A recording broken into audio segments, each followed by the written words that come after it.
BJP ಪಕ್ಷ ಮತ್ತು ಪಟ್ಟಭದ್ರ ಶಕ್ತಿಗಳು SIT ತನಿಖೆಯನ್ನು ಸ್ಥಗಿತಗೊಳಿಸಲು ಮತ್ತು ಜನ ಹೋರಾಟಗಳು ದಿಕ್ಕು ತಪ್ಪಿಸುವಂತೆ ಮಾಡಲು ಬಹಳಷ್ಟು ಪ್ರಯತ್ನಗಳನ್ನು ಮಾಡ್ತಾ ಇದ್ದಾರೆ.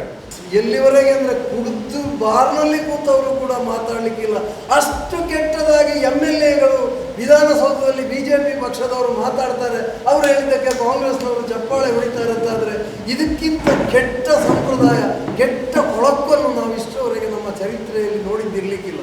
ನಾವು ಹೇಳೋದು ಕ್ಷೇತ್ರದ್ದೇ ನೀವು ಹೇಳೋದಾದ್ರೆ ಆ ಕ್ಷೇತ್ರದ ಹೆಸರು ಹಾಳಾಗಬಾರ್ದು. ಇಷ್ಟು ತನಿಖೆಗಳೇನಿದೆ ಇದಕ್ಕೆ ಸರಿಯಾದ ತನಿಖೆ ನಡೆಸಿ ಸರಿಯಾದ ಏನು ಒಂದು ವಿಚಾರ ಹೊರಗಡೆ ಬಂದರೆ ಆ ಧರ್ಮಸ್ಥಳಕ್ಕೆ ಅಂಟಿಕೊಂಡಿರುವಂಥ ಏನು ಅವರು ಅಪಾದ ಅಂತ ಹೇಳ್ತಾರೆ, ಆ ಅಪಾದ ಹೋದ ಹಾಗೆ ಅಲ್ಲ. ಹಾಗಾಗಿ ಅವರು ಕೂಡ ಇದಕ್ಕೆ ಸಪೋರ್ಟ್ ಕೊಡಬೇಕು ಅಂತ ನಾವು ಕೇಳೋದು. ಒಂದು ಕಡೆ ಎಡಪಂಥೀಯರ ಪಿತೂರಿ ಇದೆ, ಹಾಗೆ ಹೀಗೆ ಅಂತ ವಿಧಾನಸೌಧದ ಒಳಗಡೆ ಒಬ್ಬನೇ ಒಬ್ಬ ಎಡಪಂಥೀಯ ಶಾಸಕ ಇಲ್ದಿದ್ರೂ ಕೂಡ ವಿಧಾನಸೌಧದ ಒಳಗಡೆ ಎಡಪಂಥೀಯ ಕಮ್ಯುನಿಸ್ಟರ ಬಗ್ಗೆನೇ ಚರ್ಚೆ ಮಾಡುವಂಥ ಒಂದು ಸ್ಥಿತಿಗೆ ಇವತ್ತಲ್ಲಿ ತಲುಪಿದ್ದಾರೆ. ನಮ್ಮ ಗೃಹ ಸಚಿವರೇ ಅದನ್ನು ಇನ್ನೇನು ಒಂದು ಕಳೆದ ವಾರ ಈ ವಾರದಲ್ಲಿ ಅದನ್ನು ನಿಲ್ಲಿಸಿಯೇ ಬಿಡ್ತೀವಿ ಅನ್ನುವ ಮಟ್ಟಕ್ಕೆ ಅವರು ಮಾತಾಡಿದ್ದನ್ನು ನೋಡಿದ್ವಿ ವಿಧಾನಸಭೆಯಲ್ಲಿ.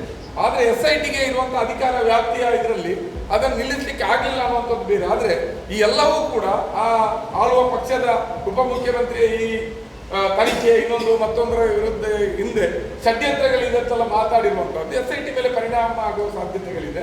ಈಗ ಏನಾಗಿದೆ ಅಂತ ಹೇಳಿದರೆ, ಒಂದು ಕಡೆಯಲ್ಲಿ ಎಡ ಚಳವಳಿ, ಇನ್ನೊಂದು ಕಡೆಯಲ್ಲಿ ತಿಮ್ಮರೋಡಿಯವರ ಹಿಂದೂ ಸಂಘಟನೆಯ ಚಳವಳಿ, ಮತ್ತೊಂದು ಕಡೆಯಲ್ಲಿ ಬೆಂಗಳೂರಿನಲ್ಲಿ ವಕೀಲರುಗಳು ಅವರು ಇವರು ಅನಾಮಿಕ, ಇದು ಎಲ್ಲವೂ ಕೂಡ ಇದು ಮೂರು ಬೇರೆ ಬೇರೆ ನದಿಗಳ ಹಾಗೆ ಹೋಗ್ತಾ ಇದೆ.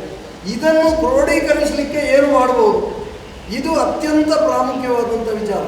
ಬಹಳಷ್ಟು ವಿಚಾರಗಳನ್ನೇನು ಪ್ರಾಸ್ತಾವಿಕವಾಗಿ ಹೇಳುವ ಅವಶ್ಯಕತೆಗಳೇನಿಲ್ಲ. ಎಲ್ಲವೂ ಕೂಡ ಕಣ್ಣ ಮುಂದೆ ಎಲ್ಲವೂ ಕೂಡ ಘಟಿಸ್ತಾ ಇದೆ. ಮಾಧ್ಯಮಗಳು, ಅದರಲ್ಲಿಯೂ ಸಾಮಾಜಿಕ ಮಾಧ್ಯಮಗಳು ಎಲ್ಲವನ್ನೂ ಕೂಡ ಪ್ರತಿ ಕ್ಷಣ ಕೂಡ ಅಪ್ಡೇಟ್ಸ್ಗಳನ್ನು ನಮ್ಮ ಮುಂದೆ ಈ ಬೆಳವಣಿಗೆಗೆ ಸಂಬಂಧಪಟ್ಟು ಇಡ್ತಾ ಇದೆ. ಒಂದು ಕಡೆ ಅನಾಮಿಕ ದೂರುದಾರ ಅಂತ ನಾವೇನು ಕರೀತಾ ಇದ್ದೀವಿ, ಭೀಮಾ ಅನ್ನುವಂಥ ಹೆಸರಿನಲ್ಲಿ ಗುರುತಿಸಲ್ಪಡುವಾಗ ಆತ ನೀಡಿದಂಥ ದೂರು, ಅದರ ಮೇಲೆ ನಡೆದಿರುವಂಥ SIT ರಚನೆ ಮತ್ತು ಅದರ ತನಿಖೆ ಒಂದು ಕಡೆ ನಡೀತಾ ಇದೆ.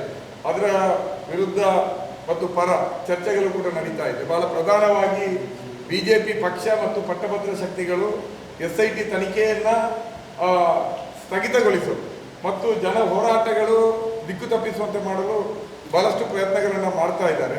ಅವರು ಆ ಸಾಕ್ಷಿ ದೂರುದಾರ ಮತ್ತು ಆ ರೀತಿ ಮತ್ತಷ್ಟು ದೂರುಗಳನ್ನು ನೀಡಲಿಕ್ಕೆ ಬಂದವರನ್ನು ಇವತ್ತು ಅವರ ತೇಜೋವಧೆ ಮಾಡುವಂಥ ಪ್ರಯತ್ನಗಳನ್ನು ಮಾಡ್ತಾ ಇದ್ದಾರೆ.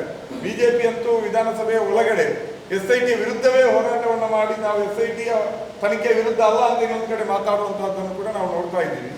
ಇವತ್ತು ನಿನ್ನೆಯನ್ನು ನಮ್ಮ BJPಯ ಉಡುಪಿ ಕ್ಷೇತ್ರದ ಸಂಸದರು ಅಮಿತ್ ಶಾ ಅವರಿಗೆ, ಗೃಹ ಸಚಿವರಿಗೆ ಒಂದು ಪತ್ರವನ್ನೇ ಬರೆದಿದ್ದಾರೆ. ಹೋರಾಟಗಾರರಿಗೆ ಮತ್ತು ಇದಕ್ಕೆಲ್ಲ ಹಣಕಾಸಿನ ಮೂಲದ ಬಗ್ಗೆ ED ತನಿಖೆ ಆಗಬೇಕು, ಫಾರಿನ್ ಫಂಡ್ ಬರ್ತದೆ ಅನ್ನುವಂಥದ್ದು ರೀತಿಯಲ್ಲೆಲ್ಲ ಮಾತಾಡ್ತಾ ಇದ್ದಾರೆ. ಇನ್ನೊಂದು ಕಡೆ ಎಡಪಂಥೀಯರ ಪಿತೂರಿ ಇದೆ, ಹಾಗೆ ಹೀಗೆ ಅಂತ ವಿಧಾನಸೌಧದ ಒಳಗಡೆ ಒಬ್ಬನೇ ಒಬ್ಬ ಎಡಪಂಥೀಯ ಶಾಸಕ ಇಲ್ದಿದ್ರೂ ಕೂಡ ವಿಧಾನಸೌಧದ ಒಳಗಡೆ ಎಡಪಂಥೀಯ ಕಮ್ಯುನಿಸ್ಟರ ಬಗ್ಗೆನೇ ಚರ್ಚೆ ಮಾಡುವಂಥ ಒಂದು ಸ್ಥಿತಿಗೆ ಇವತ್ತಲ್ಲಿ ತಲುಪಿದ್ದಾರೆ. ಅದರ ಜೊತೆಯಲ್ಲಿ ಎಡಿಟೆಡ್ ವಿಡಿಯೋಗಳನ್ನು ಇಟ್ಕೊಂಡು ತೀರಾ ಯಾವುದೋ ಒಂದು ಸ್ಥಳೀಯ ಸಂಘದ ಮಹಾಸಭೆಯ ಮಟ್ಟಿಗೆ ವಿಧಾನಸಭೆಯ ಅಧಿವೇಶನ ನಡೆಸುವ ಲೆವೆಲಿಗೆ ಇವತ್ತು ವಿರೋಧ ಪಕ್ಷ ಇಳಿದಿರುವಂಥದ್ದು. ಅದಕ್ಕೆ ಕೆಲವು ಆಳುವ ಪಕ್ಷದ ಕೆಲವರ ಬೆಂಬಲ ಕೂಡ, ಕುಮ್ಮಕ್ಕು ಕೂಡ ಹಿಂದುಗಡೆ ಇದೆ ಅನ್ನೋ ರೀತಿಯಲ್ಲಿ ಕಾಣಿಸ್ತಾ ಇದೆ. ಈ ರೀತಿಯಲ್ಲಿ ಒಂದು ಕ್ರೋಢೀಕರಣ, ಆಳುವ ಜನಗಳ ಒಂದು ಕ್ರೋಢೀಕರಣ ಇವತ್ತು ಧರ್ಮಸ್ಥಳದ ವಿಚಾರದಲ್ಲಿ ದೊಡ್ಡವರ ಪರವಾಗಿ ಆಗ್ತಾ ಇರುವಂಥ ಕಾಲಘಟ್ಟದಲ್ಲಿದ್ದೀವಿ. ಅವರು ಬಹಳ ಪ್ರಬಲವಾದಂಥ ಹಣಕಾಸು ಸಾಮರ್ಥ್ಯ ಮತ್ತು ರಾಜಕೀಯ ಸಾಮರ್ಥ್ಯ ಮತ್ತು ಎಲ್ಲ ರೀತಿಯ ಸಾಮಾಜಿಕ ಸಾಮರ್ಥ್ಯಗಳನ್ನು ಬಳಸಿಕೊಂಡು ಇವತ್ತು ಈ ತನಿಖೆ SIT ತನಿಖೆಯ ವಿರುದ್ಧ ಇದ್ದಾರೆ. ಮತ್ತು ಧರ್ಮಸ್ಥಳದಲ್ಲಿ ಅಸಹಜ ಸಾವುಗಳು, ಹತ್ಯೆಗಳು ಮತ್ತು ಬೇರೆ ಬೇರೆ ರೀತಿಯಾದಂಥ ಅಪರಾಧಗಳ ತನಿಖೆಗೆ ಆಗ್ರಹಿಸಿ ಹೋರಾಟ ನಡೆಸ್ತಾ ಇರುವಂಥವರ ವಿರುದ್ಧ ಜನಗಳಿದ್ದಾರೆ ಅನ್ನುವಂಥ ಚಿತ್ರಣವನ್ನು ಕೊಡಲಿಕ್ಕೆ ಏನೇನೋ ಪ್ರಯತ್ನಗಳನ್ನು ಮಾಡ್ತಾ ಇದ್ದಾರೆ ಮತ್ತು ಅದರಲ್ಲಿ ಸತತವಾಗಿ ವಿಫಲರು ಕೂಡ ಆಗ್ತಾ ಇದ್ದಾರೆ. ಇಂಥ ಸಂದರ್ಭದಲ್ಲಿ ಜನ ಚಳವಳಿಗಳ ದಿಕ್ಕು ಏನಿರಬೇಕು ಅನ್ನುವಂಥದ್ದು ಇವತ್ತು ನಾವು ಮತ್ತೆ ಕೂತ್ಕೊಂಡು ಸ್ಪಷ್ಟಪಡಿಸಿಕೊಳ್ಳುವಂಥ ಒಂದು ಪ್ರಯತ್ನಗಳನ್ನು ಇವತ್ತು ಮಾಡಬೇಕಾಗಿದೆ. ಇವತ್ತು ಅವರು ಎಲ್ಲ ಶಕ್ತಿಗಳನ್ನು ಹಾಕಿ ಜನರನ್ನು ಸೇರಿಸಿ ಜನಬಲ ನಮ್ಮ ಕಡೆ ಇದೆ ಅಂತ ತೋರಿಸುವಂಥ ಪ್ರಯತ್ನಗಳು ಕೂಡ ರಾಜ್ಯದ ಬೇರೆ ಬೇರೆ ಕಡೆ ಮಾಡ್ತಾ ಇರುವಂಥ ಸಂದರ್ಭದಲ್ಲಿ ನಿಜಕ್ಕೂ ಜನ ಇರುವಂಥದ್ದು ಯಾವ ಕಡೆಗೆ ಅಂತ ಸಾಮಾಜಿಕ ಜಾಲತಾಣ ನೋಡಿದರೆ ಗೊತ್ತಾಗ್ತದೆ ಜನ ಯಾವ ರೀತಿ ರಿಯಾಕ್ಟ್ ಮಾಡ್ತಾ ಇದ್ದಾರೆ ಅಂತ. ಆದರೆ ನಾವು ಯಾವುದೇ ಕಾರಣಕ್ಕೆ ಈ ಪ್ರಕರಣದ ಚರ್ಚೆ ಮತ್ತು ಮೂಲ ವಿಷಯ ದಿಕ್ಕು ತಪ್ಪದ ರೀತಿಯಲ್ಲಿ ನೋಡ್ಕೊಳ್ಳುವಂಥ ಒಂದು ಜವಾಬ್ದಾರಿ ನಮಗೆಲ್ಲ ಇದೆ. ಇಲ್ಲಿ ಬಹಳ ಹಿಂದಿನಿಂದಲೂ ಕೂಡ ಹೋರಾಟಗಳನ್ನ ಮಾಡ್ತಾ ಬಂದವರು ಇದ್ದಾರೆ. 1970ರ ದಶಕದ ಕೊನೆಯಲ್ಲಿ ಅಲ್ಲಿ ಭೂಮಿಯ ಪ್ರಶ್ನೆಯಲ್ಲಿ ಹೋರಾಟಗಳನ್ನ ಸಂಘಟಿಸಿದ್ದು ಮತ್ತು ಪದ್ಮಲತಾ ಅಪಹರಣ ಕೊಲೆ ಆದಾಗ ಹೋರಾಟಕ್ಕೆ ನೇತೃತ್ವವನ್ನು ಅಲ್ಲಿ ವಹಿಸಿದ್ದಂಥ ವಿಷ್ಣುಮೂರ್ತಿ ಅವರು ಇದ್ದಾರೆ, ನರೇಂದ್ರ ನಾಯಕರವರು ಇದ್ದಾರೆ, ಬಹುಶಃ ಉಚ್ಚಿಲರು ಕೂಡ ಅವತ್ತು ಸಮುದಾಯ ಆದರೆ ಇದರ ಭಾಗವಾಗಿಯೂ ಕೂಡ ಅದರಲ್ಲಿ ಭಾಗವಹಿಸಿದ್ದಾರೆ. ದೇವದಾಸರು ಕೂಡ 80ರ ದಶಕದಲ್ಲಿ ಹೋರಾಟದಲ್ಲಿ ಇದ್ದವರೆಲ್ಲ ಇದ್ದಾರೆ. ಅದರ ಜೊತೆಯಲ್ಲಿ ಆ ನಂತರ ಉಂಟಾದಂಥ ಸೌಜನ್ಯ ಅಪಹರಣ, ಅತ್ಯಾಚಾರ, ಕೊಲೆ ಪ್ರಕರಣದ ಸಂದರ್ಭದಲ್ಲಿ ಹೋರಾಟದಲ್ಲಿ ಭಾಗಿಯಾದವರು ಅಥವಾ ಅದರಲ್ಲಿ ಪ್ರಧಾನ ಪಾತ್ರ ವಹಿಸಿದ ತುಂಬ ಜನ ನಾವಿಲ್ಲಿ ಇದ್ದೀವಿ. ಈ ಸಂದರ್ಭದಲ್ಲೆಲ್ಲ ನಮ್ಮ ಬೇಡಿಕೆಗಳು, ಪ್ರಶ್ನೆಗಳು ಏನಾಗಿತ್ತು ಅನ್ನುವಂಥ ಮೂಲ ವಿಚಾರ. ಅವತ್ತು ದೇವಾನಂದರ ಹೋರಾಟ ಇದ್ದದ್ದೇ ಭೂಮಿಯ ಪ್ರಶ್ನೆ ಮೇಲೆ, ಒಕ್ಕಲೆಬ್ಬಿಸುವ ಮಲೆಗುಡಿಯರ ಒಕ್ಕಲೆಬ್ಬಿಸುವ ಪ್ರಶ್ನೆ ಮೇಲೆನೆ ಅಲ್ಲಿ ಸಂಘರ್ಷಗಳು ಆರಂಭ ಆಗಿರುವಂಥದ್ದು. ಯಲಚಿತ್ತಾಯರ ಮೇಲೆ ದಾಳಿಗಳು, ಅವತ್ತಿನ KV Rao senior communist leader ಅವರ ಮೇಲೆ ದಾಳಿಗಳಾಗಿದ್ದು ಕೂಡ ಅಲ್ಲಿಯ ಲ್ಯಾಂಡ್ ಲಾರ್ಡ್ಗಳ ವಿರುದ್ಧದ ಹೋರಾಟದ ನಡೆಸಿದ ಭಾಗವಾಗಿ, ಆನಂತರ ಅದರ ಭಾಗವಾಗಿ ಪದ್ಮಲತಾ ಅಪಹರಣ ನಡೀತು, ಕೊಲೆ ನಡೀತು, ಅದರ ವಿರುದ್ಧ ಹೋರಾಟಗಳು ನಡೀತು, ಆ ಪ್ರಕರಣವನ್ನು ಮುಚ್ಚಿ ಹಾಕಿದ್ದು ಕೂಡ ನಡೀತು. ಇದೆಲ್ಲ ಪ್ರಶ್ನೆಗಳಿದೆ. ಅದರಿಂದಾಗಿ ಇವತ್ತು ನಮ್ಮ ಪ್ರಧಾನಿ, ಈಗ ನಾವು ಒಂದು ಅಂದಾಜು ಏನಂದ್ರೆ ನಮ್ದು ಈ ಭೀಮಾ ಅನ್ನುವ ಏನು ದೂರನ್ನು ದಾಖಲಿಸಿದ್ದಾನೆ ಅದು ಯಾರು ನಮ್ಮ ಬೇಡಿಕೆ ಅಲ್ಲ, ನಾವ್ಯಾರೂ ಕೂಡ ಆ ದಿಕ್ಕಿನಲ್ಲಿ ಆಲೋಚನೆ ಮಾಡಿರಲಿಲ್ಲ. ಆದರೆ ಆತ ಅಲ್ಲಿ ಸ್ವಚ್ಛತಾ ಕಾರ್ಮಿಕ ಆಗಿದ್ದದ್ದು ಹೌದು ಅನ್ನುವಂಥದ್ದು ಇವತ್ತು ಎಲ್ರಿಗೂ ಗೊತ್ತಿದೆ. ಆತ ನೀಡಿದಂಥ ದೂರು, ಆ ದೂರಿನ ಮೇಲೆ ತನಿಖೆ ನಡಿಬೇಕು ಅಂತ ನಮ್ಮೆಲ್ಲರ ಆಗ್ರಹ, ನ್ಯಾಯಯುತವಾದ ತನಿಖೆ ನಡಿಬೇಕು ಅಂತ. ಆ ತನಿಖೆಗೆ ಇವತ್ತು SIT ನೇಮಕ್ಕಾಗಿದೆ, ಆ ತನಿಖೆ ನಡೀತಾ ಇದೆ. ತನಿಖೆ ಪೂರ್ಣಗೊಳ್ಳುವ ಮುಂಚೆನೆ ಅದನ್ನು ಇವತ್ತು ಸ್ಥಗಿತಗೊಳಿಸಲಿಕ್ಕೆ ಏನೇನೆಲ್ಲ ಪ್ರಯತ್ನ ಇದೆ. ನಮ್ಮ ಗೃಹ ಸಚಿವರೇ ಅದನ್ನು ಇನ್ನೇನು ಒಂದು ಕಳೆದ ವಾರ, ಈ ವಾರದಲ್ಲಿ ಅದನ್ನು ನಿಲ್ಲಿಸಿಯೇ ಬಿಡ್ತೀವಿ ಅನ್ನುವ ಮಟ್ಟಕ್ಕೆ ಅವರು ಮಾತಾಡಿದ್ದನ್ನು ನೋಡಿದ್ವಿ ವಿಧಾನಸಭೆಯಲ್ಲಿ. ಆದರೆ SITಗೆ ಇರುವಂಥ ಅಧಿಕಾರ ವ್ಯಾಪ್ತಿಯ ಇದರಲ್ಲಿ ಅದನ್ನು ನಿಲ್ಲಿಸಲಿಕ್ಕೆ ಆಗಲಿಲ್ಲ ಅನ್ನುವಂಥದ್ದು ಬೇರೆ. ಆದರೆ ಈ ಎಲ್ಲವೂ ಕೂಡ ಆ ಆಳುವ ಪಕ್ಷದ ಉಪಮುಖ್ಯಮಂತ್ರಿ ಈ ತನಿಖೆ ಇನ್ನೊಂದು ಮತ್ತೊಂದರ ವಿರುದ್ಧ ಹಿಂದೆ ಷಡ್ಯಂತ್ರಗಳಿಂದೆಲ್ಲ ಮಾತಾಡಿರುವಂಥದ್ದು SIT ಮೇಲೆ ಪರಿಣಾಮ ಆಗುವ ಸಾಧ್ಯತೆಗಳಿದೆ. ಆ ಕಾರಣಕ್ಕಾಗಿ ನಮ್ದೇನೆಂದ್ರೆ SITಗೆ ತನಿಖೆ ಸರಿಯಾಗಿ ನಡಿಬೇಕು. ಭೀಮಾ ಅನ್ನುವಂಥ ಅಥವಾ ಅನಾಮಿಕ ದೂರುದಾರನ ದೂರ ಏನಿದೆ ಅದರ ಮೇಲೆ ತನಿಖೆ ಯಾವುದೇ ರೀತಿಯಾದ ಹಸ್ತಕ್ಷೇಪಗಳಿಲ್ಲದೆ ಅದರ ಎಲ್ಲ ಆಳ ಅಗಲ ಎಲ್ಲ ರೀತಿಯ ಆಯಾಮಗಳಲ್ಲಿ ಅದು ತನಿಖೆ ಮಾಡಬೇಕು ಅನ್ನುವಂಥದ್ದು ನಮ್ಮ ಆಗ್ರಹ. ಅದು ನಮ್ಮ ಬೇಡಿಕೆ ಆಗಿರಲಿಲ್ಲ, ನಮ್ಮ ದೂರು ಆಗಿರಲಿಲ್ಲ, ಅದು ಕ್ಲಿಯರ್ ಮಾಡಿ. ಮತ್ತೆ ನಮ್ದು ಇನ್ನೊಂದು ಬಹಳ ಪ್ರಧಾನ ಪ್ರಶ್ನೆ ಏನಂದ್ರೆ, ಪದ್ಮಲತಾ ಪ್ರಕರಣದಲ್ಲಿ ಅವರ ತಂದೆ ಕೊಟ್ಟಿರುವಂಥ ದೂರನ್ನು ಇಟ್ಕೊಂಡು ಪೊಲೀಸರು ತನಿಖೆ ಮಾಡಬೇಕು. ಅವರು ಸರ್ಕಾರಕ್ಕೆ ಕೊಟ್ಟ ಮನವಿ ಆಧಾರದಲ್ಲಿ CID ಅವರು ತನಿಖೆ ಮಾಡಲಿಲ್ಲ. ಕೊನೆಗೆ ಪತ್ತೆ ಆಗದ ಪ್ರಕರಣ ಅಂತ ಅದನ್ನು ಮುಚ್ಚಿ ಹಾಕಿದ್ರು ಅನ್ನುವಂಥದ್ದು ಆ ಕುಟುಂಬದ ಆರೋಪ ಕೂಡ ಹೌದು, ನಮ್ಮೆಲ್ಲರ ಆರೋಪ ಕೂಡ ಹೌದು. ಅದೇ ರೀತಿಯಲ್ಲಿ ಸೌಜನ್ಯ ಕೊಲೆಯ ಪೂರ್ವದಲ್ಲಿ ನಡೆದಂಥ ಯಮುನಾ ಮತ್ತು ನಾರಾಯಣ, ಮಾವುತ ನಾರಾಯಣನ ಕೊಲೆ ಪ್ರಕರಣದಲ್ಲಿಯೂ ಕೂಡ ಪ್ರಕರಣವನ್ನು ಪತ್ತೆ ಹಚ್ಚಲಿಕ್ಕೆ ಆಗಲಿಲ್ಲ ಅಂತ ಹೇಳಿ ಅದಕ್ಕೂ ಕೂಡ C ರಿಪೋರ್ಟ್ ಆಗಿದೆ. ಈ ವೇದವಲ್ಲಿ ಪ್ರಕರಣ ಕೂಡ ಮುಚ್ಚಿ ಹೋಯಿತು. ಇದೆಲ್ಲ ಯಾಕೆ ಹೀಗೆ ಆಗ್ತಾ ಇದೆ? ಒಂದೇ ಪೊಲೀಸ್ ಠಾಣೆಯ ವ್ಯಾಪ್ತಿಯಲ್ಲಿ ಈ ರೀತಿ ಪತ್ತೆ ಹಚ್ಚಲಾಗದಂಥ ಪ್ರಕರಣಗಳು ವರದಿಯಾಗುವ ಕಾರಣ ಏನು? ಪದ್ಮಲತಾ ಕುಟುಂಬ ಕೆಲವರ ಕಡೆಗೆ ಕೈ ತೋರಿಸಿದ್ದಾರೆ, ಬರ ರೂಪದಲ್ಲಿ ಕೊಟ್ಟಿದ್ದಾರೆ. ಯಮುನಾ ನಾರಾಯಣನ ಕುಟುಂಬದವರು ಕೂಡ ನಿರ್ದಿಷ್ಟವಾದಂಥ ವ್ಯಕ್ತಿಗಳ ಮೇಲೆ ಅಪವಾದವನ್ನು ಹಾಕಿದ್ದಾರೆ. ಸೌಜನ್ಯ ಕುಟುಂಬದವರು ಕೂಡ ನಿರ್ದಿಷ್ಟವಾದಂಥ ಜನಗಳನ್ನು ತನಿಖೆಗೊಳಪಡಿಸಿ ಅಂತ ಕೇಳಿದ್ದಾರೆ. ಇಷ್ಟೆಲ್ಲ ಆದರೂ ಕೂಡ ಯಾಕೆ ಸರಿಯಾದಂಥ ತನಿಖೆಗಳಾಗಲಿಲ್ಲ? ವೇದವಲ್ಲಿ ಅವರ ಕುಟುಂಬ ಕೂಡ ಡಾಕ್ಟರ್ ಹೆರಳೆ ಅವರು ಸೇರಿ ಅವರು ಕೂಡ ನಮ್ಮ ಕೊಲೆ ಇದೇ ಕಾರಣಕ್ಕೆ ಆಯಿತು ವೇದವಲ್ಲಿ ಅವರದು ಅಂತ ಹೇಳಿದ್ರು ಕೂಡ ಆ ನಿಟ್ಟಿನಲ್ಲಿ ತನಿಖೆ ಯಾರಕ್ಕೆ ಆಗಲಿಲ್ಲ. ಅದರಿಂದ ಇದೆಲ್ಲವೂ ಕೂಡ ಮರುತನಿಖೆಗೆ ಒಳಪಡಬೇಕು ಅನ್ನುವಂಥದ್ದು ನಮ್ಮ ಒತ್ತಾಯ. ಅದು ಹಳೆಯ ಒತ್ತಾಯ, ಅದನ್ನು ಈಗಲೂ ಕೂಡ ದೃಢವಾಗಿ ನಾವು ವ್ಯಕ್ತಪಡಿಸ್ತಾ ಇದ್ದೀವಿ ಅಂತ ಒಂದು. ಮತ್ತು ಅದರ ಜೊತೆಯಲ್ಲಿ ಭೂ ಹಗರಣಗಳು, ಬಹುಶಃ ನಾಗರಿಕ ಸೇವಾ ಟ್ರಸ್ಟ್ನವರು ಎಲ್ಲ ಅಧಿಕೃತ ದಾಖಲೆಗಳನ್ನು ಇಟ್ಕೊಂಡು ಆರೋಪಗಳನ್ನ ಮಾಡಿದ್ದು. ಇದು ಹಿಟ್ ಅಂಡ್ ರನ್ ವಿಚಾರ ಅಲ್ಲ.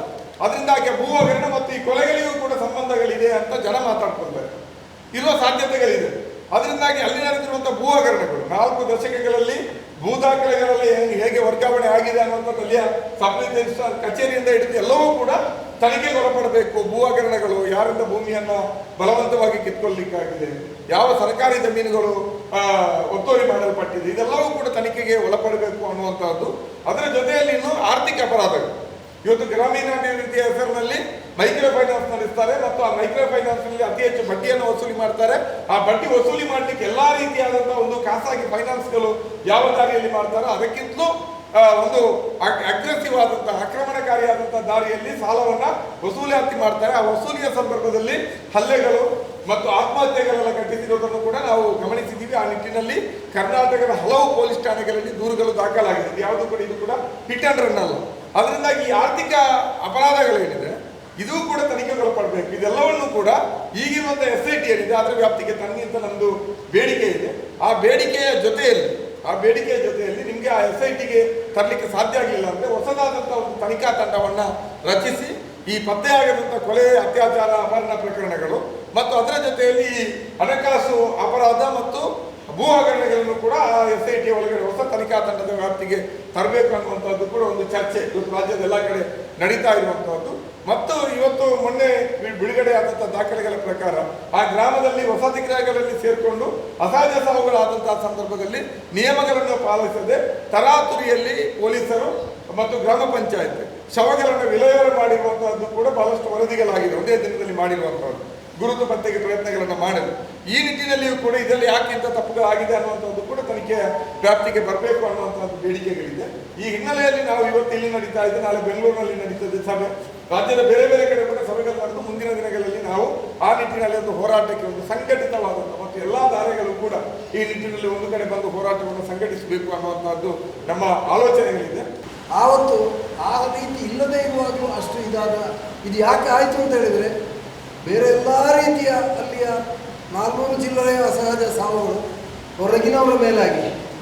ಆದರೆ ವೇದವಲ್ಲಿ, ಪದ್ಮಲತಾ, ಆನೆಮಾವುತ, ಸೌಜನ್ಯ, ಇನ್ನೂ ಒಬ್ಬ ಇದ್ದಾನೆ ಅಲ್ಲಿ ಕುಂಜಪ್ಪ ಅಂತೇಳಿ. ಈ ಕುಂಜಪ್ಪ, ನಾನು ಅವರ ಮನೆಗೆ ಹೋದೆ, ಯಾರು ಹೋದರೂ ಇಲ್ಲಿ ಬರಬೇಡಿ ಅಂತ ಅವರು ಬೈತಾರೆ. ಅವರ 4 ಜನ ಮಕ್ಕಳು ಸರ್ಕಾರಿ ನೌಕರಿಯಲ್ಲಿದ್ದಾರೆ, ಅವರು ದಲಿತರು. ಈ ಸರ್ಕಾರಿ ನೌಕರಿಯಲ್ಲಿ ಅವರಿದ್ದರೂ ಕೂಡ ನಮಗೆ 4 ಜನರಿಗೂ ನನ್ನ ತಂದೆ ತಾಯಿಗೆ ರಕ್ಷಣೆ ಕೊಡಲಿಕ್ಕೆ ಸಾಧ್ಯ ಇಲ್ಲ. ನಾವು ಧರ್ಮಸ್ಥಳದ ಮೂಲ ನಿವಾಸಿಗಳು, ಅಲ್ಲಿಯ ಕಟ್ಟುಕಟ್ಟಳೆಗೆಲ್ಲ ಬೇಕಾದವರು. ಆದ ಕಾರಣ ನನಗೆ ಧರ್ಮಸ್ಥಳದಲ್ಲಿ ಬಿಟ್ಟು ಹೋದರೆ ನಮಗೆ ಭವಿಷ್ಯ ಇಲ್ಲ ಅನ್ನುವಂಥ ಒಂದು ನಂಬಿಕೆ ಅವರಲ್ಲಿದೆ. ಆ ನಂಬಿಕೆಗೆ ಬೇಕಾಗಿ ನೀವು ಏನು ನನ್ನ ಹತ್ರ ಕೇಳಬೇಡಿ, ನನಗೆ ಸುಳ್ಳು ಹೇಳಲಿಕ್ಕೆ ಬರುವುದಿಲ್ಲ, ಸತ್ಯ ನಿಮ್ಮ ಹತ್ರ ಹೇಳಿದರೆ ನನ್ನ ಮಕ್ಕಳು ನನ್ನನ್ನು ಬೈತಾರೆ. ಅದು ವಿಷ್ಣುಮೂರ್ತಿ ಬಂದದ್ದು ಅಂತ ಹೇಳಿದಕ್ಕೆ ಅವರು ಬಿಟ್ಟು, ಇಲ್ಲದೇ ಇರುತ್ತೆ ಮಹೇಶ್ ಶೆಟ್ಟಿ ತಿಮ್ಮರೋಡಿಂದ ಹಿಡಿದು ಎಲ್ಲರಿಗೂ ಅವರು ಬರಬೇಡಿ ಇಲ್ಲಿಗೆ ಅಂತ ಹೇಳಿ ಉತ್ತರ ಕೊಟ್ಟಿದ್ದಾರೆ. ನಾನು ಹೇಳಿ ಓದೋದಲ್ಲ. ಆ ಅರುಣ್ ಅನ್ನುವಂಥ ಪದ್ಮಲತಾನ ತಮ್ಮ ಆಟೋ ರಿಕ್ಷಾ ಡ್ರೈವರ್ ಹತ್ರ ಹೇಳಿ ಹೇಳದೆ ಸೀದಾ ಅವರ ಮನೆಗೆ ಹೋದರು. ಮೊನ್ನೆ 1-2 ವಾರ ಹಿಂದೆ BBC ಅವರು ಲಂಡನ್ನಿಂದ ಬಂದಿದ್ದರು. ಇವರನ್ನೆಲ್ಲ ಎಲ್ಲ ಕಡೆಗೂ ಕರೆದುಕೊಂಡು ಹೋಗಿ ಈ 8-10 ಜನರನ್ನು ಪರಿಚಯ ಮಾಡಿಸಲಿಕ್ಕೆ ಹೋದಾಗಂತ ಇದು ನಡೆದಂಥ ಈ ಘಟನೆಯನ್ನು ನಾನು, ಇದು ವೆರಿ ಫ್ರೆಶ್ ಘಟನೆ. ಧರ್ಮಸ್ಥಳದಲ್ಲಿ ಯಾವ ರೀತಿ ಇದೆ ಅಂತ ಹೇಳಿದರೆ, ಇದು ಘಟನೆ ಒಂದು ಪರಿಸ್ಥಿತಿ ಅಂತಾದರೆ ಅದನ್ನೇ ವಿವರಿಸಿಕೊಂಡು ನಾವು ಮಾತನಾಡೋದ್ರಲ್ಲಿ ಅರ್ಥ ಇಲ್ಲ, ಇದು ಎಲ್ಲರಿಗೂ ಗೊತ್ತಿದ್ದಂಥ ವಿಚಾರ. ಈಗ ಏನಾಗಿದೆ ಅಂತ ಹೇಳಿದರೆ, ಒಂದು ಕಡೆಯಲ್ಲಿ ಎಡ ಚಳವಳಿ, ಇನ್ನೊಂದು ಕಡೆಯಲ್ಲಿ ತಿಮ್ಮರೋಡಿಯವರ ಹಿಂದೂ ಸಂಘಟನೆಯ ಚಳವಳಿ, ಮತ್ತೊಂದು ಕಡೆಯಲ್ಲಿ ಬೆಂಗಳೂರಿನಲ್ಲಿ ವಕೀಲರುಗಳು ಅವರು ಇವರು ಅನಾಮಿಕ. ಇದು ಎಲ್ಲವೂ ಕೂಡ ಇದು 3 ಬೇರೆ ಬೇರೆ ನದಿಗಳ ಹಾಗೆ ಹೋಗ್ತಾ ಇದೆ. ಇದನ್ನು ಕ್ರೋಢೀಕರಿಸಲಿಕ್ಕೆ ಏನು ಮಾಡ್ಬೋದು? ಇದು ಅತ್ಯಂತ ಪ್ರಾಮುಖ್ಯವಾದಂಥ ವಿಚಾರ. ನನಗೆ ತುರ್ತು ಪರಿಸ್ಥಿತಿ ಘೋಷಣೆ ಆದಾಗ, ಅದರ ವಿರುದ್ಧ ಚಳವಳಿ ನಡೆದಾಗ ಕಾಮ್ರೇಡ್ EFS ನಂಬೂದಿರಿಪಾಡ ಆವಾಗ ಹೇಳಿದ ಒಂದು ಮಾತು ಬಹಳ ನೆನಪಿದೆ ಈಗಲೂ ಕೂಡ. We are ready to join with any devil to defeat Congress ಅಂತ. ಎಮರ್ಜೆನ್ಸಿಯನ್ನು ತಂದ ಕಾಂಗ್ರೆಸ್ಸನ್ನು ಸೋಲಿಸಲಿಕ್ಕೆ ನಾವು ಎಲ್ಲರೂ ಯಾರೊಟ್ಟಿಗೆ ಬೇಕಾದರೂ ಸೇರಲಿಕ್ಕೆ ತಯಾರು ಅಂತ. ಅದೇ ರೀತಿ ನಾವು ಇವತ್ತು ಈ ಒಂದು ಪಾಳೆಗಾರಿ ವ್ಯವಸ್ಥೆಯನ್ನು ನಾಶ ಮಾಡಲಿಕ್ಕೆ, ಅದರ ಸತ್ಯನಾಶ ಮಾಡಿ ಅದನ್ನು ಸಂಪೂರ್ಣವಾಗಿ ಉಚ್ಚಾಟನೆ ಮಾಡುವ ದೃಷ್ಟಿಯಿಂದ ಯಾರೊಟ್ಟಿಗೆ ಸೇರಿಯಾದರೂ ಅವರನ್ನು ಖಂಡಿತವಾಗಿ ನೀವು ಫೋನ್ನಲ್ಲಿ ಕರೆದರೆ ನಾಗರಿಕ ಸೇವಾ ಟ್ರಸ್ಟ್ನವರು ಬರೋದಿಲ್ಲ, ನಮಗೆ ನಮ್ಮದೇ ಆದ ದಾರಿ ಇದು, ನಾವು ಯಾವತ್ತಾದರೂ ನೋಡಿಕೊಳ್ತೇವೆ ಅಂತ ಅವರು ಇದು ಎಲ್ಲ ಕುದುರೆ ಮೂಜಿಗಾರ ಅಂತ ಹೇಳೋ ರೀತಿಯ ಇಂಥ ಒಂದು ಭಾವನೆಗಳು ಅವರಲ್ಲಿಯೂ ಇದೆ. ನಾನು ಅವರಲ್ಲಿ ಹೋಗಿ ಖುದ್ದಾಗಿ ಮಾತಾಡಿದ್ದೇನೆ. ಅದೇ ರೀತಿಯ ಅಭಿಪ್ರಾಯ ತಿಮ್ಮರೋಡಿಯವರಲ್ಲಿಯೂ ಇದೆ. ಬಹುಶಃ ತಿಮ್ಮರೋಡಿಯವರಲ್ಲಿ ಅದು ಸ್ವಲ್ಪ ಇದೆ, ಕಡಿಮೆ ಇದೆ, ಆದರೆ ಮಟ್ಟಣ್ಣನವರಲ್ಲಿದೆ. ನಾನು ಅವರ ಒಬ್ಬೊಬ್ಬರ ಜೊತೆ ಕೂಡ ಭಾಳಷ್ಟು ಇದು ಮಾಡಿದ್ದೇನೆ. ಇನ್ನೊಂದು ಕಡೆಯಿಂದ ಇವರು ಚಿರಂಪಾಡಿ ಜಯಂತ ಅವರು ಪದ್ಮಲತಾನ ಸಂಬಂಧಿಕರು. ಅವರನ್ನು ಅವರೊಟ್ಟಿಗೆ ಬರಬೇಕು ಅಂತ ಹೇಳಿದ್ರು, ಪದ್ಮಲತಾ ಅವರನ್ನು ನಮ್ಮೊಟ್ಟಿಗೆ ಬರಬೇಕು ಅಂತ ನಾವು ಹೇಳುದು. ಆ ಪದ್ಮಲತಾನ ಮನೆಯವರು, ಅವರ 2 ಅಕ್ಕಂದಿರು ಇವತ್ತಿನ ಸಭೆಗೂ BM ಭಟ್ರು ಕರೆದಿದ್ರಂತೆ. ನನಗೆ ಫೋನ್ ಮಾಡಿ ಹೇಳಿದರು, 3 ಜನ ನೀವು ಬರ್ತೀರಾ? ನಾವು ಬರ್ತೇವೆ, ಇಲ್ಲ ಇದ್ರೆ ನಾನು ಬರೋದಿಲ್ಲ. ಅವರಿಗೆ ಅಲ್ಲಿ ಧರ್ಮಸ್ಥಳದಲ್ಲಿ ಇದ್ದುಕೊಂಡು ಇವರಿಂದ ಯಾರಿಂದಲೂ ರಕ್ಷಣೆ ಸಿಗಲಿಕ್ಕಿಲ್ಲ. ಆವತ್ತಿನ ಕಾಲದಲ್ಲಿ ಹೆಲ್ಪ್ ಮಾಡಿದವರು ವಿಷ್ಣುಮೂರ್ತಿ, ಲಕ್ಷ್ಮಣಗೌಡ, ನೀವು ಕರೆದ್ರೆ ನಾವು ಬರ್ತೇವೆ ಅಂಥ ರೀತಿಯ ಭಯದ ವಾತಾವರಣ ಅಷ್ಟು ಧೈರ್ಯದಲ್ಲಿ ಹೊರಗೆ ಬಂದು ಮಾತನಾಡಿದರೂ ಅವರಲ್ಲಿ ಒಳಗಿಂದ ಇದೆ. ಈ ಭಯದ ವಾತಾವರಣ ಅದರ ಒಳಗಿರುವಾಗ ಅದನ್ನು ತೆಗೆಯುವುದು ಹೇಗೆ, ಹಾಗೂ ನಾವು ನಮ್ಮೊಳಗಿರುವಂಥ ಡಿಫರೆನ್ಸನ್ನು ದೂರ ಇಟ್ಟು ಈ ಒಂದು ವಿಚಾರದ ಬಗ್ಗೆ ಎಲ್ಲರೂ ಒಟ್ಟಾಗಿ ಹೇಗೆ ಚಳವಳಿ ಮಾಡೋದು ಅನ್ನುವಂಥದ್ದು ಇವತ್ತಿನ ಈ ಮತಾಂಧತೆ ಮತ್ತೊಂದು ಇನ್ನೊಂದರ ಇದರಲ್ಲಿ ಮುಳುಗಿ ಹೋಗಿರುವಂಥ, ಎಲ್ಲಿವರೆಗೆ ಅಂದರೆ ಕುಡಿದು ಬಾರ್ನಲ್ಲಿ ಕೂತವರು ಕೂಡ ಮಾತಾಡಲಿಕ್ಕಿಲ್ಲ, ಅಷ್ಟು ಕೆಟ್ಟದಾಗಿ MLAಗಳು ವಿಧಾನಸೌಧದಲ್ಲಿ BJP ಪಕ್ಷದವರು ಮಾತಾಡ್ತಾರೆ, ಅವ್ರು ಹೇಳಿದ್ದಕ್ಕೆ ಕಾಂಗ್ರೆಸ್ನವರು ಚಪ್ಪಾಳೆ ಹೊಡಿತಾರೆ ಅಂತಾದರೆ ಇದಕ್ಕಿಂತ ಕೆಟ್ಟ ಸಂಪ್ರದಾಯ, ಕೆಟ್ಟ ಕೊಳಕನ್ನು ನಾವು ಇಷ್ಟರವರೆಗೆ ನಮ್ಮ ಚರಿತ್ರೆಯಲ್ಲಿ ನೋಡಿದ್ದಿರಲಿಕ್ಕಿಲ್ಲ.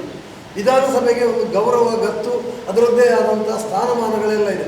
ಅಂಥ ಜಾಗದಲ್ಲಿ ಈ ರೀತಿ ಆಗ್ತಾ ಇದೆ ಅಂತ ಹೇಳಿದರೆ ಇವರ ಇದು ಕುರುಡು ಕಾಂಚಾಣ ಕುಣಿಯುತ್ತಲಿತ್ತ ಕಾಲಿಗೆ ಬಿದ್ದವರ ತುಳಿಯುತ್ತಲಿತ್ತ ಅನ್ನುವಂಥ ಈ ಒಂದು ಇದಕ್ಕೆ ಬಹಳ ಅನ್ವಯ ಆಗ್ತದೆ. ಅವರು ದುಡ್ಡು ಕೊಟ್ಟಿದ್ದಾರೆ, ಅವರು ಧರ್ಮಸ್ಥಳಕ್ಕೆ ಮೆರವಣಿಗೆ ಬರ್ತಾರೆ.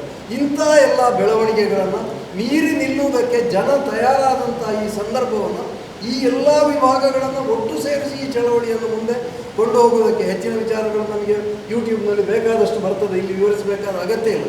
ಈ ಮೂರೂ ವಿಭಾಗಗಳನ್ನು ಒಟ್ಟು ಸೇರಿಸಿ ಈ ಚಳವಳಿಯನ್ನು ಮುಂದೆ ಕೊಂಡು ಹೋಗುವುದರ ಬಗ್ಗೆ ಗಂಭೀರವಾಗಿ ಆಲೋಚನೆ ಮಾಡಿ ಅದರಲ್ಲಿ ಯಶಸ್ವಿ ಆದರೆ ಖಂಡಿತವಾಗಿಯೂ ಈ ಚಳವಳಿಯಲ್ಲಿ ನಮಗೆ ಜಯಗಳಿಸುವುದಕ್ಕೆ ಸಾಧ್ಯ ಇದೆ. ಅಲ್ಲಿ ಅಸಹಜ ಸಾವುಗಳು ಒಂದು ಪೊಲೀಸ್ ಸ್ಟೇಷನ್ ವ್ಯಾಪ್ತಿಯ ಒಳಗಡೆ 400ಕ್ಕೂ ಮಿಕ್ಕಿದ ಅಸಹಜ ಸಾವುಗಳು ನಡೆದಿದೆ. ಈ ಬಗ್ಗೆ ಇಲ್ಲಿರ್ತಕ್ಕಂಥ ನಾವೆಲ್ಲರೂ ಕೂಡ ಒಂದಲ್ಲ ಒಂದು ರೀತಿಯಿಂದ ನಾವು ಅದರ ವಿರುದ್ಧ ಸ್ವರವನ್ನು ಎಬ್ಬಿಸ್ತಾ ಇದ್ದೆವು. ಆನಂತರ ಅಲ್ಲಿ ನಡೆದಿರ್ತಕ್ಕಂಥ ಒಂದಷ್ಟು ಕೊಲೆಗಳು, ಅದರ ವಿರುದ್ಧ ಹೋರಾಟ, ಅದು ಪದ್ಮಲತಾ ಪ್ರಕರಣದಿಂದ ಹಿಡಿದು ವೇದವಲ್ಲಿ ಪ್ರಕರಣ, ಆ ನಂತರ ಸೌಜನ್ಯ ಹೋರಾಟ, ಇಡೀ ಒಟ್ಟು ಇವೆಲ್ಲ ಪ್ರಕರಣಗಳು ಕೇವಲ ದಕ್ಷಿಣ ಕನ್ನಡ ಜಿಲ್ಲೆಯಲ್ಲಿ ಮಾತ್ರ ಅಲ್ಲ, ರಾಜ್ಯದಲ್ಲೂ ದೇಶದಲ್ಲೂ ಕೂಡ ಇದು ಸುದ್ದಿಯನ್ನು ಮಾಡಿರ್ತಕ್ಕಂಥದ್ದು. ಇತ್ತೀಚೆಗೆ ಒಬ್ಬ ಭೀಮಾ ಅಂತಕ್ಕಂಥ ಒಬ್ಬ ವ್ಯಕ್ತಿ ಅಲ್ಲಿ ನನ್ನ ಕೈಯಾರೆ ನಾನು ಇಷ್ಟು ಹೆಣಗಳನ್ನು ನಾನು ಕೂತಿದ್ದೇನೆ ಅಂತಕ್ಕಂಥ ಪ್ರಶ್ನೆ ಬಂದಾಗಲೂ ಕೂಡ ಅದಕ್ಕೆ SIT ರಚನೆ ಆಗಿರ್ತಕ್ಕಂಥದ್ದು, ಆ ನಂತರದ ಬೆಳವಣಿಗೆಗಳು ನಾವೆಲ್ಲರೂ ಕೂಡ ಗುರುತಿಸಿದ್ದೇವೆ. ಇಂಥ ಸಂದರ್ಭದ ಒಳಗಡೆ ಈ ವಿಚಾರವನ್ನು ಬಾಕಿಯವರು ಯಾವ ರೀತಿ ಮಾತಾಡ್ತಾರೆ ಬಿಡ್ತಾರೆ, ಆದರೆ ನಮ್ಮಂಥವರು ನಾವೊಂದು ಈ ಸಮಾಜದಲ್ಲಿ ಅತ್ಯಂತ ಜವಾಬ್ದಾರಿ ಉಳ್ಳಂತಹ ವ್ಯಕ್ತಿಗಳು ನಾವಿಲ್ಲಿ ಪ್ರಮುಖ ಪಟ್ಟವರು ನಾವು ಸೇರಿದ್ದೇವೆ. ನಾವು ಹಾಗೆ ಗಾಳಿಯಲ್ಲಿ ಮಾತಾಡಲಿಕ್ಕೆ ಆಗಲ್ಲ. ನಾವು ಮಾತಾಡ್ತಕ್ಕಂಥ ಪ್ರಶ್ನೆಗಳು ಒಂದು ಕರೆಕ್ಟ್ ಆದಂಥ ಒಂದು ಲೈನ್ ಇರಬೇಕು, ಒಂದು ಸರಿಯಾದ ದಾರಿಯಲ್ಲಿ ಇದು ಮುನ್ನಡೆಯಬೇಕು. ಮತ್ತೆ ಈ ಎಲ್ಲ ವಿಚಾರಗಳನ್ನು ಇಟ್ಕೊಂಡು ಭವಿಷ್ಯದ ದಿನದಲ್ಲಿ ಇದನ್ನೊಂದು ಒಂದು ತಾರ್ಕಿಕ ಅಂತ್ಯಕ್ಕೆ ಒಂದು ಕೊಂಡು ಹೋಗುವ ರೀತಿಯಲ್ಲಿ ಒಂದು ಜನ ಚಳವಳಿಯನ್ನು ಕೂಡ ಕಟ್ಟಲಿಕ್ಕೆ ಸಾಧ್ಯತೆ ಆಗ್ತದೆ. ಎಲ್ಲ ಘಟನೆಗಳು ಇವತ್ತು ಇನ್ನೊಂದು ಸೈಡ್ ಏನಾಗ್ತಾ ಇದೆ, ಅದನ್ನು ಧಾರ್ಮಿಕ ನೆಲೆಗಟ್ಟಿನಲ್ಲಿ ಇದನ್ನು ಯಾವ್ಯಾವ ರೀತಿಯ ಪಿತೂರಿ ಷಡ್ಯಂತ್ರಗಳನ್ನು ಅವರು ಮಾಡ್ತಾ ಇದ್ದಾರೆ. ಬಟ್ ಅವರು ಮಾಡ್ತಕ್ಕಂಥ ಪಿತೂರಿ ಷಡ್ಯಂತ್ರವನ್ನು ನಮ್ಮ ತಲೆಗೆ ಕಟ್ತಾ ಇದ್ದಾರೆ. ನಾವು ಯಾರು ಇದರ ವಿರುದ್ಧ ಹೋರಾಟಗಳನ್ನು ಮಾಡ್ತಾರೆ, ನಾವು ಷಡ್ಯಂತ್ರ ಮಾಡ್ತಾ ಇದ್ದೇವೆ. ಅದೇ ಇದು ಒಂದು ರೀತಿ ಸಮಾಜದ ಒಳಗಡೆ ಒಂದು ಜಿದ್ದಾಜಿದ್ದಿನ ಪ್ರಶ್ನೆ, ಇದು ಸೈದ್ಧಾಂತಿಕ ನೆಲೆಗಟ್ಟಿನ ಹೋರಾಟಗಳು. ಆದ್ದರಿಂದ ಅವರು ಮಾಡ್ತಕ್ಕಂಥ ಏನು ಮಾಡ್ತಾ ಇದ್ದಾರೆ ಅದರ ಸರಿಯಾದ ರೀತಿಯಲ್ಲಿ ಒಂದು ದಾರಿಯನ್ನು ತೋರ್ಪಡಿಸಿದ ಜನ ಇವತ್ತು ಮಾತಾಡ್ತಾ ಇದ್ದಾರೆ.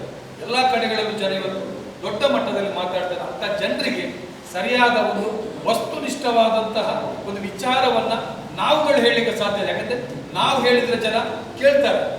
ನಾವಿಲ್ಲಿ ಜಾತ್ಯತೀತ ಪ್ರಗತಿಪರ ಶಕ್ತಿಗಳು ನಾವೇನಿದ್ದೇವೆ ಅದು ಕೇಳ್ತಾರೆ. ಅದಕ್ಕೆ ನಾವಿವತ್ತು ದೊಡ್ಡ ಮಟ್ಟದಲ್ಲಿ ಇದೊಂದು ಸಾರ್ವಜನಿಕ ಸಭೆ, ನಾವು ನಿರ್ದಿಷ್ಟವಾಗಿ ಮುಖ್ಯ ಮಟ್ಟವರನ್ನು ಪಕ್ಷಗಳು, ಸಂಘಟನೆಗಳು, ಅವರ ಮುಖ್ಯ ಲೀಡರ್ಸ್ಗಳನ್ನು ಕೂತ್ಕೊಂಡು ನಾವೊಂದು ರೀತಿ ಈ ವಿಚಾರದ ಬಗ್ಗೆ ಒಟ್ಟು ಏನು ಧರ್ಮಸ್ಥಳದಲ್ಲಿ ನಡೆದಿರ್ತಕ್ಕಂಥ ಅಪರಾಧ ಪ್ರಕರಣಗಳಿವೆ, ಈ ಅಲ್ಲಿ ನಡೀತಕ್ಕ ಹೋರಾಟ ಇವನ್ನು ಸರಿಯಾಗಿ ಒಂದು ಚರ್ಚೆ ಮಾಡಿ ಒಂದು ಸಮಾಜಕ್ಕೆ ಒಂದು ಸರಿಯಾದ ಒಂದು ದಾರಿಯನ್ನು ನಾವು ತೋರಿಸ್ಬೇಕಂತ ಹೇಳಿ ಇವತ್ತು ನಾವು ದುಂಡು ಮೇಜಿನ ಸಭೆ ಅಂತ ನಾವು ಕರೆದಿದ್ದೇವೆ. ಇವತ್ತು ನಮ್ಮ ದೇಶದ ಒಂದು ಸಂವಿಧಾನ ಅಥವಾ ಒಂದು ಬಹಳ ಪ್ರಬಲವಾದಂಥ ಈ ಪ್ರಜಾಪ್ರಭುತ್ವ ವ್ಯವಸ್ಥೆಯ ಒಂದು ಅಡಿಪಾಯ ಅದು ಇವತ್ತು ನಮ್ಮ ಅಸೆಂಬ್ಲಿಯಲ್ಲಿ ನಾವು ನೋಡ್ತಾ ಇದ್ದೇವೆ.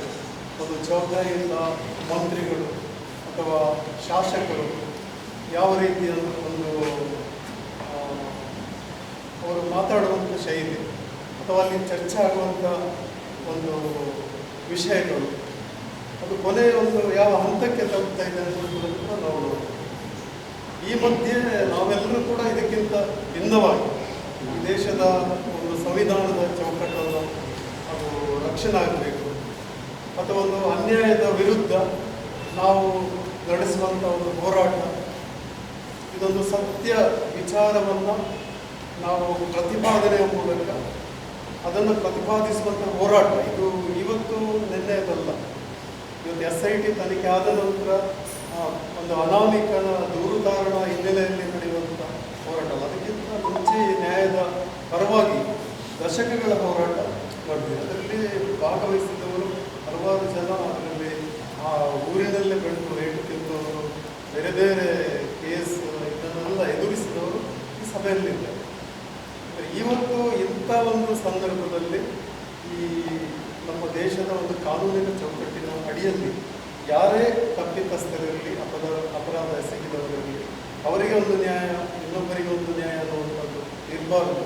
ಆ ಸತ್ಯವನ್ನು ನಾವು ಎತ್ತಿ ಹಿಡಿಯುವಂಥ ಒಂದು ಹೋರಾಟಕ್ಕೆ ಮುನ್ನುಡಿಯನ್ನು ಬರೀಲಿಕ್ಕೆ ನಾವು ಇವತ್ತು ಎಲ್ಲ ಬೇರೆ ಬೇರೆ ಪಕ್ಷ, ನಮ್ಮ ಸೈದ್ಧಾಂತಿಕ ಬೇರೆ ಬೇರೆ ವ್ಯತ್ಯಾಸಗಳಿದ್ದರೂ ಕೂಡ ಒಂದೇ ವೇದಿಕೆಯಲ್ಲಿ ಇಂಥ ಒಂದು ಸತ್ಯವನ್ನು ಅನ್ವೇಷಣೆ ಮಾಡಿ ಅದೊಂದು ಮಾದರಿಯಾಗಿ ಈ ದೇಶದಲ್ಲಿ ಜನರ ಜೀವನಕ್ಕೆ ಬೇರೆ ಬೇರೆ ರೀತಿಯ ತೊಂದರೆಯನ್ನು ತಪ್ಪಿಸಲಿಕ್ಕೆ ನಾವು ಈ ದೇಶದ ಒಂದು ಸಂವಿಧಾನವನ್ನು ಎತ್ತಿ ಹಿಡಿಯುವಂಥ ಒಂದು ಉದ್ದೇಶಕ್ಕಾಗಿ ನಾವು ಇಲ್ಲಿ ಒಟ್ಟಾಗಿದ್ದೇವೆ. ಇವತ್ತು ಎಲ್ಲ ಕಡೆ ಬಿಸಿ ಬಿಸಿಯಾಗಿರುವಂಥದ್ದೇ ಧರ್ಮಸ್ಥಳ ಪ್ರಕರಣ ಆಗಿ ಹೋಗಿದೆ. ಆದರೆ ಧರ್ಮಸ್ಥಳ ಪ್ರಕರಣ ಎಲ್ರಿಗೂ ಬೇಕು. ನಾವು ತಿಳಿದ ಮಟ್ಟಿಗೆ ಸುತ್ತಮುತ್ತ ಹಳ್ಳಿಗಳಲ್ಲಿ ಅಥವಾ ಬೆಳ್ತಂಗಡಿ ತಾಲೂಕು ಬಿಟ್ಟು ಹೊರಗೆ ಕೂಡ ಇದು ನ್ಯಾಯಯುತವಾದ ಹೋರಾಟ ಅಂತ ಹೇಳುವ ಭಾವನೆ ಜನರ ಮನಸ್ಸಲ್ಲಿದೆ. ಆದರೂ ಯಾರು ಕೂಡ ಹೇಳುವಂಥ ಪರಿಸ್ಥಿತಿ ಇಲ್ಲ. ಯಾಕಂದರೆ ಅವರಿಗೆ ಧೈರ್ಯ ಕೊಡುವಂತಹ ಒಂದು ಬೇರೆ ರೀತಿಯಾದ ಆಂದೋಲನ ಬರ್ತಾ ಇಲ್ಲ. ಈಗ ಮೂರ್ತಿಯವರು ಹೇಳಿದ್ರು ಎಲ್ಲ ಬೇರೆ ಬೇರೆ ಭಾವನೆಗಳು ಒಟ್ಟಾಗಬೇಕು ಅಂತ ಹೇಳೋದು. ಆದರೆ ಏನಾಗಿದೆ ಅಂದರೆ ಅದರಲ್ಲಿ ಸೋಮನಾಥ ನಾಯಕರ ಅವರು ಒಳ್ಳೆ ರೀತಿಯ ಇದು ಒಂದು ಸ್ಟಡಿ ಮಾಡ್ಕೊಂಡು ಮಾಡಿದರೆ ಅವರದ್ದು ಸರಿ, ಓಕೆ. ಆದರೆ ಮಹೇಶ್ ಶೆಟ್ಟಿದೊಂದು ಪ್ರಾಬ್ಲಮ್ ಇದೆ. ಅವರು ಬಾಳೆಗಾರಿ ವ್ಯವಸ್ಥೆ ವಿರುದ್ಧ ನಾವು ಇನ್ನೊಂದು ಬಾಳೆಗಾರಿಕೆ ವ್ಯವಸ್ಥೆ ಆಗಿದೆ. ಈ ಬಾಳೆಗಾರಿಕೆ ವಿರುದ್ಧ ಬಾಳೆಗಾರಿಕೆ ಏನು ನಿಲ್ಲಿಸೋದು, ಇದೊಂದು ಸಮಸ್ಯೆ ಇದೆ. ಅದರಿಂದ ಆದರೆ ಜನ ಯಾವುದನ್ನು ಸ್ವೀಕರಿಸ್ತಾರೆ. ಯಾಕಂದರೆ ಜನರಿಗೆ ಬಾಯಿ ತೆಗಿಲಿಕ್ಕೆ ಆಗ್ತಾ ಇಲ್ಲ. ಆದರೆ ಏನೋ ಘಟನೆಗಳಾಗಿದೆ, ಇಲ್ಲಿ ಅನ್ಯಾಯ ನಡೀತಾ ಇದೆ, ಈ ಅನ್ಯಾಯ ನಿಲ್ಲಬೇಕು ಅಂತ ಹೇಳೋ ಭಾವನೆಯಲ್ಲಿ ಇದೆ. ಅದರಿಂದ ಚಳವಳಿ ಯಾವ ರೀತಿಯಲ್ಲಿ ಮುಂದುವರಿಸ್ಬೋದು, ಜನರನ್ನು ಹೇಗೆ ಧೈರ್ಯ ತುಂಬಿಸ್ಬೋದು ಹೇಳುವಂಥದ್ದು ಇದರಲ್ಲಿ ನೋಡಬೇಕಾದದ್ದು. ಮತ್ತು ಬೇರೆ ಬೇರೆ ರೀತಿಯ ಕಂಪ್ಲೇಂಟ್ಗಳೀಗ ನಾಗರಿಕ ಸೇವಾ ಟ್ರಸ್ಟ್ ಪುಸ್ತಕ ಮಾಡಿದ್ದಾರೆ. ಆ ಪುಸ್ತಕ ನೋಡಿದರೆ ಅದರಲ್ಲಿರುವ ದಾಖಲೆಗಳನ್ನು ನೋಡಿದರೆ ಧರ್ಮಸ್ಥಳದಲ್ಲಿ ಜಮೀನು ಎಲ್ಲಿಗಿಲ್ಲ, ಎಲ್ಲ ಇಲ್ಲಿ ಪಬ್ಲಿಕಲ್ಲಿ ಮಾಡ್ತಾರೆ. ಆ ಪುಸ್ತಕ ಇದು ತಪ್ಪ ಇದೆ. ಅಂದರೆ ಈ ರೀತಿಯಲ್ಲಿ ಭೂಮಿ ಕಳಿಗದ ಒಬ್ಬ ಈಗ ನಾಡ್ದು ಆಫೀಸಿಗೆ ಬರ್ತಾ ಅಂತೇಳಿ ಹೇಳಿದ್ದಾರೆ. ಯಾಕಂದರೆ ಅವರದ್ದು ಒಂದು 19 ಎಕರೆ ಜಾಗು 4-5 ಜನರದ್ದು, ಅದು ಅವರ ಸ್ವಾಧೀನ, ಇವರಿಗೆ ಸಿಗುವುದಿಲ್ಲ. ಇವರ ಹೆಸರು ಪಟ್ಟೆ ಇದೆ, ಇವರ ಹೆಸರು ಆಫೀಸಿದೆ, ಕೇರಳದಲ್ಲಿ ಕಂಪ್ಲೇಂಟ್ ಮಾಡ್ತಾರೆ. ಕೇರಳದಲ್ಲಿದೆ, ಇಲ್ಲಿಲ್ಲ, ಈ ಬರಲಿಕ್ಕೆ ಧೈರ್ಯ ಇಲ್ಲ. ಬಾ ಅಂತ ಹೇಳಿದ್ರು ಕೂಡ ಇನ್ನೊಬ್ಬರು ಅದರ ಪೈಕಿ ಅವರು ಇನ್ನೊಬ್ಬ ಅಣ್ಣ ಇಲ್ಲಿದ್ದಾರೆ NR ಪುರದಲ್ಲಿ, ಅಲ್ಲಿಂದಲೂ ಕೂಡ ಬರ್ತಾ ಇಲ್ಲ. ಬರಲಿ ಹೇಳಿದ್ರು ಕೂಡ ಬರ್ತಾ ಇಲ್ಲ. ಯಾಕಂದ್ರೆ ಆ ರೀತಿಯ ಭಯ ವಾತಾವರಣ ಇರುವಾಗ ಜನ ನ್ಯಾಯ ಬೇಕು ಅಂತ ಹೇಳಿ ಮನಸ್ಸಲ್ಲಿದ್ರು ಕೂಡ ಹೇಳುವಂಥ ಅಗತ್ಯವಿಲ್ಲ.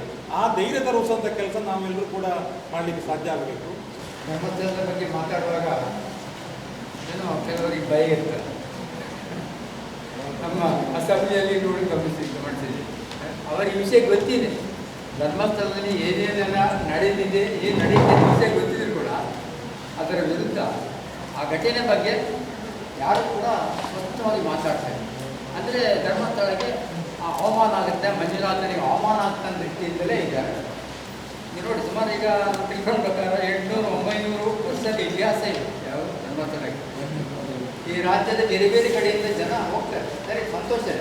ಆದರೆ ಅಲ್ಲಿ ಹೋದ ಮೇಲೆ ಅಲ್ಲಿ ವಾಪಸ್ ನಾವು ಹೋಗ್ತೇವೆ ಅಂತ ಗ್ಯಾರಂಟಿ ಇಲ್ಲ. ಸುಮಾರು 400ಕ್ಕೂ ಹೆಚ್ಚು ಮಂದಿ ಅಲ್ಲಿ ಕೊಲೆಯಾಗಿದ್ದಾರೆ, ಅತ್ಯಾಚಾರ ಆಗಿ ಹಾಗೆ 2ರಿಂದ 12ರವರೆಗೆ ಮಾತ್ರ. 2ರಿಂದ 2012 ಅಂಥ ಸ್ಥಿತಿ ಧರ್ಮಸ್ಥಳದಲ್ಲಿ. ಅದರಲ್ಲೂ ನೋಡಿ, ಇಷ್ಟೆಲ್ಲ ಆದರೂ ಕೂಡ ಒಂದೇ ಒಂದು ಪ್ರಕರಣದಲ್ಲಿ ಕೂಡ ಸರಿಯಾದ ತನಿಖೆ ಆಗಿ ಯಾರು ಶಿಕ್ಷೆ ಆಗಿದೆ. ನನಗೆ ಅನಿಸ್ತಾ ಇದೆ, ಸ್ವಾತಂತ್ರ್ಯ ಹೋರಾಟದಲ್ಲಿ 550 ಸಂಸ್ಥಾನಗಳಿವೆ. ಸ್ವಾತಂತ್ರ್ಯ ಸಿಕ್ಕಿದ ಮೇಲೆ ಸಂಸ್ಥಾನಗಳೆಲ್ಲ ಅದನ್ನು ಹೋಗಿ ರಾಜ್ಯಗಳಾಗಿ ಜಿಲ್ಲೆ. ಈಗ ಧರ್ಮಸ್ಥಳ ಎಂಬುದು ನನಗೆ ಅನಿಸ್ತಾ ಇದೆ, ಅದು ಒಂದು ಇನ್ನೂ ಕೂಡ ಈ ನಮ್ಮ ಈ ಪ್ರಜಾಪ್ರಭು ನಮ್ಮ ಸಂವಿಧಾನ ಮತ್ತು ಕಾನೂನು ಕಾಯ್ದೆ ವ್ಯಾಪ್ತಿಯಿಂದ ಆಚೆಗಿದೆಯಾ ಅಂತ ಅನಿಸ್ತಾ ಇದೆ. ಇನ್ನೂ ಕೂಡ ಅದರ ವ್ಯಾಪ್ತಿಗೆ ಬರಲಿಲ್ಲ. ಬಂದಿದೆ. ಆದರೆ ಇಷ್ಟೆಲ್ಲ ಅಲ್ಲಿ ಏನೋ ಅನಾಚಾರ, ಅತ್ಯಾಚಾರ ಎಲ್ಲ ಆಗುವಾಗ ಯಾರಿಗಾದರೂ ಶಿಕ್ಷೆ ಆಗಬೇಕಿತ್ತಲ್ಲ. ನಾವು ಅವ್ರು ಹೇಳುವ ಮಾತವನ್ನೇ ಇಟ್ಕೊಳ್ಬೇಕು. ಯಾಕಂತ ಹೇಳಿದರೆ ಈಗ ನಾವು ಅಪವಾದ ತಂದಿದ್ದೇವೆ ಅಂತ ಹೇಳಿ ಅವರು ಹೇಳುವುದಾದರೆ ನಾವು ಅದನ್ನು ಸರಿ ಮಾಡಬೇಕಲ್ಲ. ಅವೇನು ಮತ್ತೆ ಈಗ ಒಂದು ಬೆಂಕಿ ಹಚ್ಚಬೇಕಾದ್ರೆ ಬೆಂಕಿ ಕೊಟ್ಟವನು ಯಾರು ಅಥವಾ ಅಂಥ ಪ್ರಕರಣಗಳಲ್ಲಿ ಆಗಿದ್ದರೆ ಆ ಪ್ರಕರಣ ಮಾಡಿದ ಆ ಒಂದು ಇನ್ಸಿಡೆಂಟ್ ಅತ್ಯಾಚಾರ ಇರ್ಬೋದು, ಕೊಲೆ ಇರ್ಬೋದು ನಡೆದಿದ್ರೆ ಯಾರೋ ಒಬ್ಬರು ಮಾಡಲೇಬೇಕು. ನಾವು ಇಂಥವನ್ನಂತೆ ಇಷ್ಟ ತನಕ ಎಲ್ಲಿಯೂ ಕೂಡ ಹೇಳಲಿಲ್ಲ. ಆದರೆ ಆ ಮಾಡಿದವನು ಯಾರು ಅಂತ ಹೇಳಿ ಆ ಪ್ರಕಾರ ಏನು ತನಿಖೆ ಇದೆ ಅದರಲ್ಲಿ ಗೊತ್ತಾಗಬೇಕು.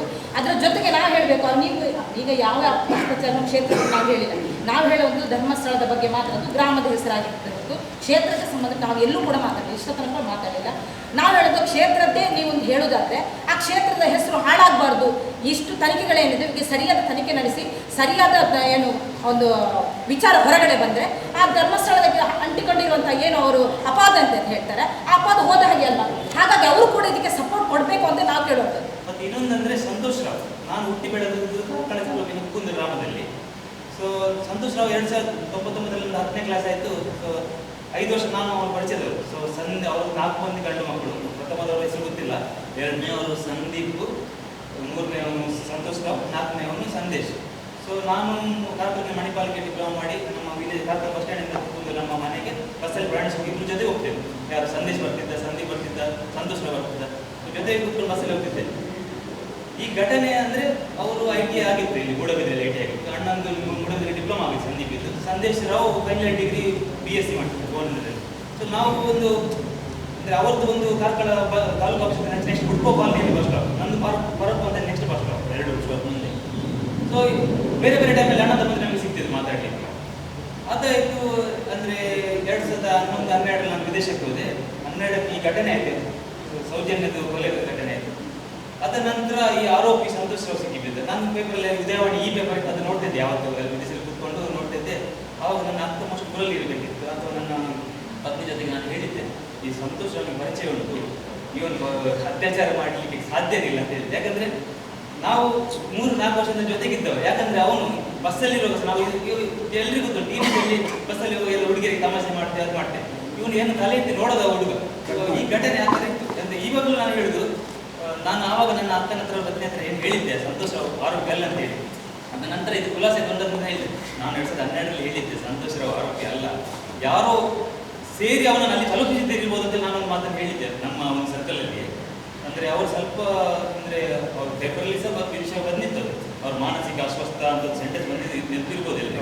ಸೊ ಅವರು ಆ ಟೈಮಲ್ಲಿ ಸಹ ಸ್ವಲ್ಪ ಬೇರೆ ಟೈಪಲ್ಲಿ ಇದೆ ಕ್ಯಾರೆಕ್ಟರ್. ಯಾವ 2003-4ರಲ್ಲಿ ನನಗೆ ಪರಿಚಯ ಇದ್ದವರು ಅವ್ರ ಕ್ಯಾರೆಕ್ಟರ್ ಒಂದು ಬೇರೆ ಟೈಪ್. ಸೊ ಅವರನ್ನು ಏನೋ ಒಂದು ಕಾರ್ಕಳದಿಂದ ಹೋಗಿ ಅಲ್ಲಿ ತಲುಪಿಸಿರ್ಬೋದು, ಅದು ನನ್ನ ಸಹ ಇದರಲ್ಲಿ ಮಾತಾಡಿದ್ದೆ. ಸೊ ಅವನು ಅಲ್ಲಿ ಹೋಗಿದ್ದನಲ್ಲ, ಅಲ್ಲೇ ಬಿಡಿದವನಲ್ಲ, ಯಾರೋ ಒಂದು ತಲುಪಿಸಿದ್ದು ಯಾವುದೋ ಒಂದು ಹಣಕಾಸಿಗೋಸ್ಕರ ಅವನನ್ನು ಹೋಗಿ ತಲುಪಿಸಿರ್ಬೋದು ಅಂತೇಳಿ ನಾನು ಹೇಳಿದ್ದೆ ಅಷ್ಟೇ. ಅವ್ರು ಹೇಳಿದ್ರಲ್ಲ ಪಾಪ ಇವನನ್ನು ಹಿಡ್ಕೊಂಡು ಹೋಗೋದಕ್ಕೆ ಆ 4 ಮಂದಿ ಅವನನ್ನು ಹಿಡ್ಕೊಂಡು ಕೊಟ್ಟಿದ್ದಾರಲ್ಲ. ಹಾಗೂ ಈ ಎಂಕ್ವೈರಿ ಆಗುವಾಗ ಯಾರೆಲ್ಲ ಇದರಲ್ಲಿ ಇನ್ವಾಲ್ವ್ ಅಂತೇಳಿ ಗುಪ್ತವಾಗಿ ಅವರು ಏನು ಹೆಸರು ಕೊಟ್ಟಿದ್ದಾರೆ, ಅದು ಯಾರನ್ನು ಹೆಸರು ಕೊಟ್ಟಿದ್ದಾರೆ ಅವರನ್ನು ಬ್ರೈನ್ ಮ್ಯಾಪಿಂಗ್ ಮಾಡಿದರೆ ಇದೆಲ್ಲ ಹೊರಗೆ ಬರೋದಿಲ್ಲ. ಯಾಕಂದರೆ ಅವರು ದೊಡ್ಡವರು, ದೊಡ್ಡವರಾದ ಕಾರಣ ಅವರಿಗೆ ಯಾವುದೂ ಇಲ್ಲ ಶಿಕ್ಷೆ. ನಾವು ಹೇಳಿದಾಗ ನಮ್ಮ ಬ್ರೈನ್ ಮ್ಯಾಪಿಂಗ್ ಮಾಡಬೇಕು.